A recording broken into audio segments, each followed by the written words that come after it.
Hello दोस्तों, कल हम लोग वास्तविक संख्याओं के बारे में जान रहे थे, जिसमें हम लोग अलग अलग संख्याओं के बारे में हम लोग जाने। परिमेय संख्या, अपरिमेय संख्या, भाज्य संख्या, भाज्य संख्या, अलग अलग संख्याओं के बारे में जाने थे। आज हम लोग जानेंगे यूक्लिड विभाजन एलोगरिथम में से कैसे हम लोग एचसीएफ निकालते हैं। इसमें एक्सरसाइज 1.1 में पहला ही क्वेश्चन आपका है 135 और 225। इसको क्या करना है कि यूक्लिड विभाजन एलोगरिथम में से एचसीएफ निकालना है, यानी मासा निकालना है। तो कैसे निकालेंगे? हम लोग जानते हैं, क्या जानते हैं? भाज्य बराबर क्या होता है? भाज्य बराबर जो होता है भाजक, भाजक गुने भागफल, भागफल प्लस शेष फल, प्लस शेष फल। ये तो आप लोग बचपन से ही जान रहे होंगे, ये तो ज्यादा नहीं है ना? लेकिन आप लोग को जानना है भाज्य को क्या मान लीजिए आप लोग, भाज्य को जो मान लीजिए आप लोग ए मान लीजिए, भाज्य को क्या मान लीजिए ए, है ना? और भाजक को क्या मानिए बी, भाजक को क्या मानिएगा बी। अब गुने गुने क्या हो जाएगा? भागफल क्या हो जाएगा? भागफल जो होगा क्यू प्लस शेषफल जो है क्या है? आर है। शेषफल क्या है? आर है। अब इसको हम लोग बनाएंगे कैसे सर? तो पहले क्या कीजिए, मान लीजिए, मानिए, माना ए क्या किसको मानिएगा? ए जो मानेगा इसमें जो बड़ा संख्या है उसको ए आप लोग मान लीजिए। तो ए बराबर जो जाएगा क्या हो जाएगा 225। ए बराबर कितना हो जाएगा 225। और बी बराबर जो आपका हो जाएगा कितना हो जाएगा 135। 135। पहले इसको क्या कीजिए आप लोग भागा लगा लीजिए। क्या लगा लीजिए? भागा। तो 135 को किसमें भागा लगा लीजिएगा? 225 में, 225 में भागा लगा लीजिए। कितना बार में लगेगा? एक बार में लगेगा। एक बार में लगेगा कितना आ जाएगा जी? 135 है ना? घटाइएगा कितना आ जाएगा? घटाइएगा तो आपका आ जाएगा कितना? 90 आ जाएगा ना? 5 में 5 गया 0 और यहाँ 12 में से 9 गया, 3 गया 9 आ गया, है ना? 90 आ गया। अब 90 को लगाइएगा भागा 135 में, ठीक है? तो कितना बार में लगेगा? एक बार में लगेगा, है ना? आ गया 90। अब घटाइएगा, घटा दीजिए, घटाइएगा तो कितना आ जाएगा? यहाँ 45 आ जाएगा। कितना आ जाएगा? 45। 45 को फिर भाग किसके दीजिएगा? 90 में, है ना? कितना? 45 गुना 90। अब देखिए 90 हुआ, कितना आ गया? 0। शेषफल 0 आ गया, है ना? इसमें कंडीशन आप बताइए कि एचसीएफ कौन सा होता है? तो एचसीएफ होता है भाजक होता है। क्या होता है? भाजक जो होगा क्या होगा? एचसीएफ होगा। क्या? जब शेषफल आपका 0 हो जाएगा। शेषफल जब 0 हो जाएगा तो उसका भाजक जो होगा क्या हो जाएगा? एचसीएफ हो जाएगा। चलिए पहले हम लोग कंडीशन को लिख लेंगे ना। क्या कंडीशन है? यूक्लिड विभाजन एलोगरिथम में कंडीशन लिखेंगे ना। यूक्लिड विभाजन एलोगरिथम, है ना?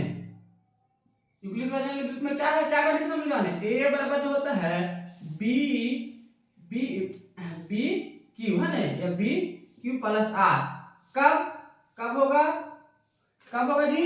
जब 0 से 0 क्या होगा? r के बराबर हो जाएगा और r छोटा होगा किससे? b से। r छोटा होगा किससे? b से छोटा हो जाएगा तब, है ना? आप जानिए, तो चरण लिखिए। तो चरण पहला चरण में हम लोग जानिएगा चरण फर्स्ट, है ना? चरण पहला इस तरह से बनाइएगा ना तो एग्जाम में ज्यादा आप लोगों को नंबर मिलेगा, है ना? चलिए चरण फर्स्ट में क्या है? चरण फर्स्ट ये है। तो चरण फर्स्ट में क्या जानिएगा आप लोग? 225 बराबर क्या हो जाएगा? 135 गुने 1, 35 गुने 1 और प्लस आर कितना है? 90 है। आर क्या है? 90 है। यहाँ क्या है? शेषफल 0 आया? नहीं आया। यहाँ क्या लिखना है? यहाँ R not equal to 0, R not equal to 0, है ना? जब तक 0 नहीं आएगा तब तक हम लोग चरण बाई चरण लिखते जाएंगे।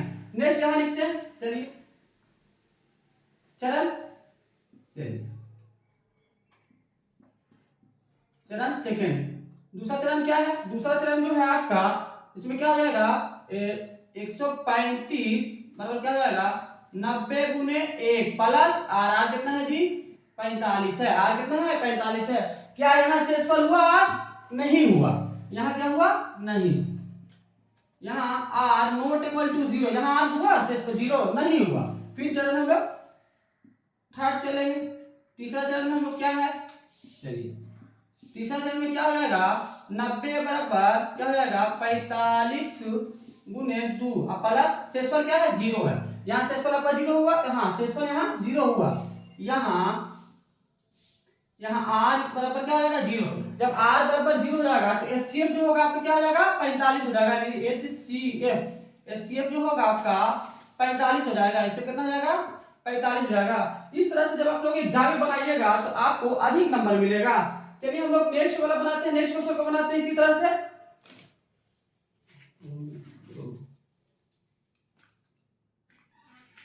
चलिए दूसरा नंबर क्या है, दूसरा नंबर भी इसी तरह से बनाइएगा। ये बराबर कितना हो जाएगा, तो हम हमेशा बोले एक मानिएगा जो बड़ा वैल्यू को मानिएगा, तो ये कितना हो जाएगा आपका 600 हो जाएगा। ये कितना हो जाएगा 600 मान लीजिए, है ना। ये कितना हो गया 600। अब b जो आपका हो जाएगा कितना हो जाएगा 125। b कितना हो जाएगा आपका 125 हो जाएगा। तो यहाँ क्या कीजिएगा, पहले भाग लगा लीजिए। 125 को किस में भाग लगाइएगा 600 में। कितना बार में लगेगा, कितना बार में लगाइएगा बताइए आप लोग। तो ये कितना बार में लगेगा 5 चौक 20 4 बार में लगाइएगा, कितना आएगा 500, है ना। अब हटा दीजिए, कितना आएगा 100 आ जाएगा। फिर भाग लगाइए, कितना बार में लगेगा, है ना। तो एक बार में लगेगा 100 लग गया, है ना। घटाइए 25। अब भाग लगाइए 100 में, तो 25 का 100। यहां से 100 क्या आ गया 0 आ गया, 0 आ गया। इसी तरह से चरण बाय चरण लिखते जाइए। क्या है, पहले हम लोग जानेंगे यूक्लिड विभाजन में, यूक्लिड विभाजन, यूक्लिड विभाजन एलोगरिथम, है ना। क्या है यूक्लिड विभाजन एलोगरिथम में, a बराबर जो होता है, a बराबर क्या होता है bq plus r, bq plus r। कब, जब आपका हो जाएगा 0 जो होगा क्या होगा शेषफल के बराबर हो जाएगा, जब b बड़ा होगा किससे r से, b बड़ा होगा किससे r से, है ना। चलिए अब यहाँ चरण बाय चरण लिखिए। चरण कई चरण में हुआ बताइए आप लोग, तो एक चरण यहाँ तक हुआ और दूसरा चरण यहाँ हो गया, है ना। दूसरा चरण 3 चरण, टोटल 3 चरण इसमें भी हुआ।